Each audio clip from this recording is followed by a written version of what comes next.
Sir বিহারে SIR হয়েছে, তারপরে আমরা দেখলাম যে বিহারে নীতিশ কুমার তার দল ক্ষমতায় এলো, তারপরে এখন নীতিশ কুমারকে কোথাও গিয়ে একটু সাইড করে দেওয়া হচ্ছে, কারণ এর আগে এতদিন পর্যন্ত বিহারে বিজেপি ক্ষমতায় আসেনি, এই প্রথমবার বিজেপি শরিক দল হিসেবে ক্ষমতায় এসেছিল।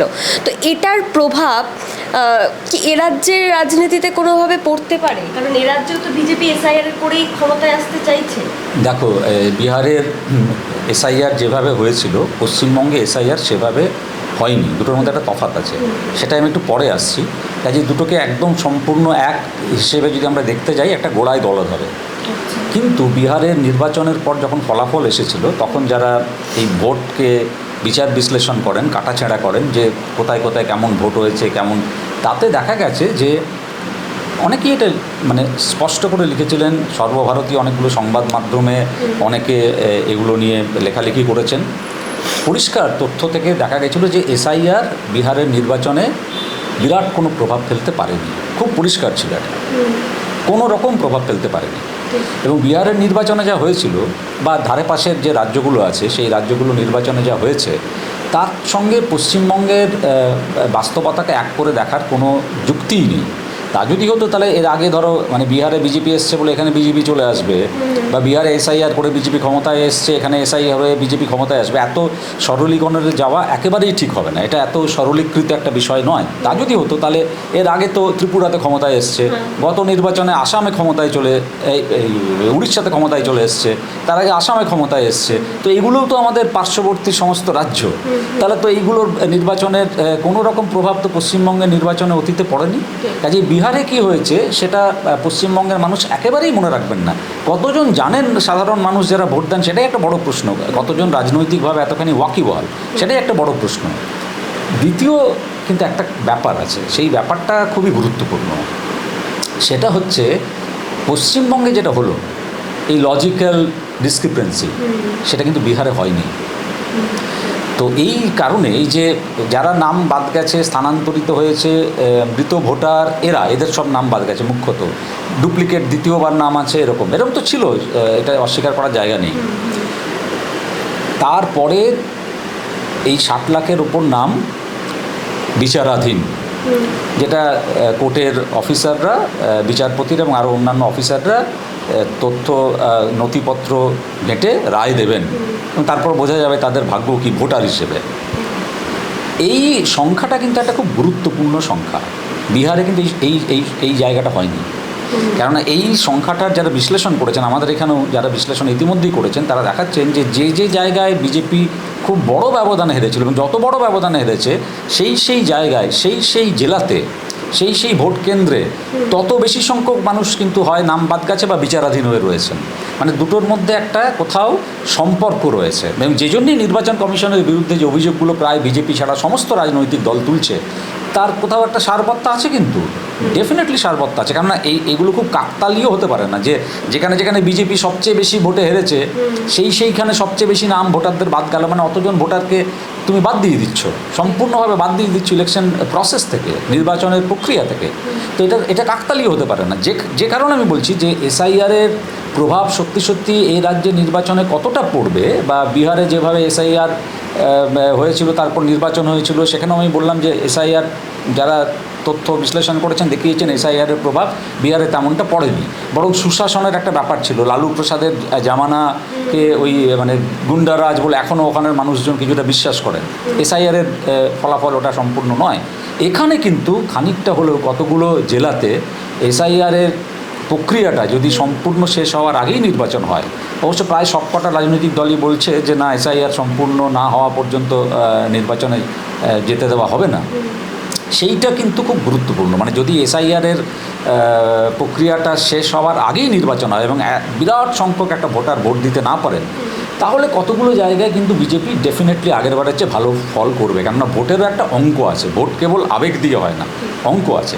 দ্বিতীয় একটা কথা বলছি, ওই জায়গাগুলোর বাইরে যে জায়গা আছে সেখানে কিন্তু বিজেপির হিন্দু ভোট একটা মার খাবে। তার কারণ ইতিমধ্যেই এই গোটা সাধারণ মানুষদের কাছে তুমি যদি যাও, দেখবে সাধারণ মানুষরা কিন্তু এই এসআইআরের প্রক্রিয়াটা নিয়ে খুব বিরক্ত, এটা নিয়ে খুশি এরকম লোক তুমি পাবে না। এত রকমের হ্যারাসমেন্টের মধ্যে দিয়ে মানুষজনকে যেতে হয়েছে এবং এখনও যেতে হচ্ছে। এই যে নাম ডিলিট হয়ে গেছে তাদের আবার লাইনে দাঁড়িয়ে ফর্ম জমা করতে হচ্ছে, টাটা পড়া রোদ্দুরের মধ্যে লম্বা লম্বা লাইন। তো মানুষ কিন্তু খুশি নয়, এবং মানুষ মনে করছে যে এটা একটা বিশ্বাস মানুষের মধ্যে পশ্চিমবঙ্গের কম বেশি তৈরি হয়েছে বলে বোঝা যাচ্ছে বিভিন্ন কথাবার্তা সমাজ মাধ্যমের পোস্ট থেকে, যে বিজেপির সঙ্গে নির্বাচন কমিশনের কোথাও একটা মানে আন্ডারস্ট্যান্ডিং আছে, যার ফলেই কিন্তু আমি আবার বলছি যে সাধারণ মানুষ কিন্তু, বিশেষ করে গরিব প্রান্তিক মানুষ যারা হিন্দু, যারা এই এসআইআরে কিন্তু তারাও অ্যাফেক্টেড, বড় সংখ্যায় অ্যাফেক্টেড মুসলিমদের পরেই, তারাও কতটা বিজেপিকে ভোট দেবে এবারে, সেটা কিন্তু একটা বিরাট বড় প্রশ্ন। এবং আমি আরেকটা জিনিস ভয় পাচ্ছি, সেই কথাটাও বলে রাখার দরকার আছে যখন এই প্রসঙ্গটা উঠলো যে এসআইআরের সঙ্গে ভোটের রেজাল্টের যোগ আছে কিনা। ওই যে বললাম যে তালিকা যদি না হয়, এবং সমস্ত রাজনৈতিক দলগুলো, কালকে দেখলাম যে শ্রমিকবাবুও বলেছেন যে আমরাও তো চাই যে এসআইআর প্রক্রিয়া সম্পূর্ণ হোক, তারপর নির্বাচন হোক। কোথায় না, ওরা যেখানে যেখানে অবজেকশন জানিয়েছেন ওই 7 নম্বর ফর্মে, সেই সবকটা কেসের হিয়ারিং করে নিষ্পত্তি করতে হবে, সম্পন্ন করতে হবে, তারপর তালিকা প্রকাশ করতে হবে, সেই তালিকায় ভোট হবে, সেটা ওরাও বলছেন। এখন এমনটা যদি হয় যে সবকটা রাজনৈতিক দল তাদের অবস্থানে অনড় থাকলো, যেটার সম্ভাবনা কিন্তু দেখা দিয়েছে, আমি কিন্তু এটা মানে সম্পূর্ণ উড়িয়ে দিতে পারছি না, যে তালিকা যদি সম্পূর্ণ করতে না পারে ধরা যাক মার্চের মধ্যে, তাহলে কিন্তু প্রায় সবকটা রাজনৈতিক দল একই কথা বলবে। বিজেপি এই কথাটা বলাতে আমার একটা অন্য রকমের আশঙ্কা হয়েছে, এবং তার সঙ্গে একটা ঘটনা যুক্ত হয়েছে, সেটা হচ্ছে আমাদের রাজ্যপাল সিভি আনন্দ বোসের অপসারণ। আমি অপসারণই বলবো, উনি পদত্যাগ করেছেন, কিন্তু সেই দিনও লোকভবন থেকে, আগে যা রাজভবন ছিল সেখান থেকে জানানো হয়েছিল যে দার্জিলিংয়ের একটা অনুষ্ঠানে উনি যাবেন এবং সেখানে রাষ্ট্রপতি দ্রৌপদী মুর্মুও থাকবেন। হঠাৎ করে সেই অনুষ্ঠানে না গিয়ে উনি সোজাসুজি চলে গেলেন দিল্লি, এবং ওকে বোঝাই যাচ্ছে ডেকে ইস্তফা দিতে বলা হয়েছে, উনি ইস্তফা দিয়েছেন। এবং তারপরে ওর যে রিয়াকশান, সেটাও যে খুব মানে সন্তোষজনক একটা রিয়াকশান তা নয়, এটার সঙ্গে কিন্তু একটা যোগ আছে। সেই জায়গায় যাকে বসানো হলো RN রবি, তিনি কিন্তু একজন পুলিশ অফিসার এবং গুরুত্বপূর্ণ নিরাপত্তার নানা জায়গায় দায়িত্বে ছিলেন, এবং অমিত শাহের খুব ঘনিষ্ঠ, নরেন্দ্র মোদীরও খুব ঘনিষ্ঠ। এমনটা কিন্তু হতেই পারে যে নির্বাচন ঠিক সময়ে হলো না এবং ওরা চাইলো রাষ্ট্রপতি শাসন জারি হোক, এমনটা কিন্তু হতেই পারে, আমি উড়িয়ে দিচ্ছি না সেই সম্ভাবনা। তার কারণ এটা অনেকবার এর আগে নানা সময় দাবি তোলা হয়েছে, রাষ্ট্রপতি শাসন চাই, রাষ্ট্রপতি শাসন চাই। যত আগামী দিন আসবে, পশ্চিমবঙ্গের রাজনীতিতে হিংসা জায়গা আছে, এটাকে অস্বীকার করা যায় না, একটা দীর্ঘ ট্রেডিশন আছে। এই যে পরিবর্তন যাত্রা, রথযাত্রা বেরিয়েছে, ইতিমধ্যেই নানা জায়গায় কিন্তু বিজেপি এবং তৃণমূলের মধ্যে মারপিট শুরু হয়ে গেছে। তার সঙ্গে যুক্ত হবে কি, যুক্ত হবে এই অসম্পূর্ণ ভোটার তালিকা। এই সমস্ত কিছু মিলিয়ে যদি পশ্চিমবঙ্গ অশান্ত হয়ে ওঠে এবং নির্বাচনে যদি সব রাজনৈতিক দলগুলো অনড় থাকে এই অবস্থানে যে আমরা নির্বাচনে অংশগ্রহণ করব না, যদি না স্বচ্ছ সম্পূর্ণ ভোটার তালিকা প্রকাশ করা হয়, তাহলে কিন্তু রাষ্ট্রপতির শাসন ছাড়া তার কোনো উপায় থাকবে না। সেটা হয়তো একটা প্ল্যান হতে পারে। কিন্তু সেখানে একটা কথা আমি বলছি, এইটা যদি বিজেপির পরিকল্পনা হয়, সেটা খুব ভুল পরিকল্পনা হচ্ছে। পশ্চিমবঙ্গের মানুষের একটা খুব মানে স্বাধীনতার প্রতি তীব্র আমি বলবো আকাঙ্ক্ষা আছে। একটা জাতির তো একটা চরিত্র থাকে।